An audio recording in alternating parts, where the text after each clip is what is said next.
Est-ce que je peux suivre plusieurs thérapies en même temps?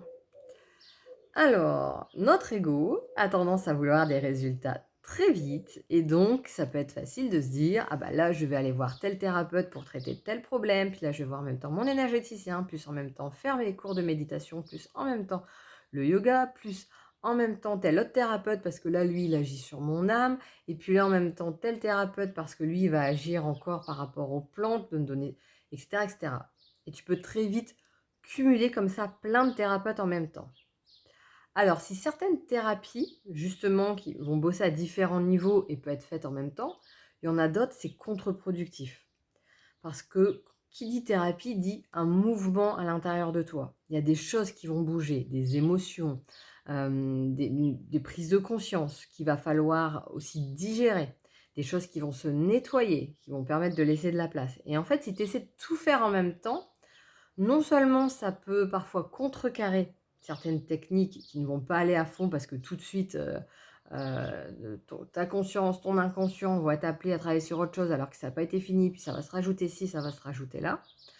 Mais aussi parce que, parfois il y a besoin d'avoir ce temps d'intégration, ce temps de digestion et comme ça tu laisses la place à autre chose pour ensuite faire une autre thérapie qui là aura un autre effet bien plus profond parce que tu lui auras fait de la place. C'est un peu comme si, tu cuisinais une brioche. Bah, d'abord tu as tous tes ingrédients, OK, tu l'as fait, mais ensuite la recette, c'est de laisser reposer pour que ça monte, que ça gonfle. Si tu ne laisses pas ce temps-là, normalement, et que tu la mets au four tout de suite, le résultat ne sera pas le même. Si tu veux vraiment optimiser, il faut laisser le temps que ça monte. Ensuite, il faut la retravailler, de nouveau laisser monter et seulement après, tu la fais cuire. Si tu fais bien les étapes dans le bon sens, le résultat sera différent et bah, c'est exactement la même chose en tant que thérapie. Je même par rapport à tout ce qui est énergie.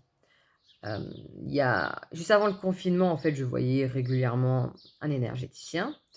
Forcément, qui dit confinement, dit que je ne pouvais plus aller, à son cabinet. Par contre, j'ai commencé pendant ce confinement une introspection.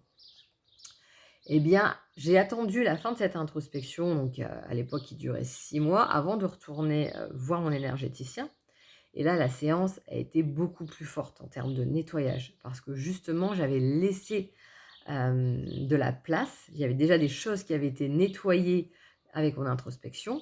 Donc là, j'amenais un nouveau palier par rapport justement aux énergies, à tout ce qui pouvait être fait. Et parce qu'après, je prends le temps de mettre des choses en place dans mon quotidien, ça fait que si je retourne par la suite chez mon énergéticien, il ne va pas retravailler sur la même base, mais toujours pouvoir descendre à des couches de plus en plus profondes. Parce que j'aurais fait ce qu'il fallait dans mon quotidien. Et ça nécessite des changements d'habitude, ça nécessite des prises de conscience qui peuvent passer justement par un thérapeute. D'où l'importance de ne pas cumuler tous les thérapeutes et toutes les thérapies en même temps parce que ça serait contre-productif.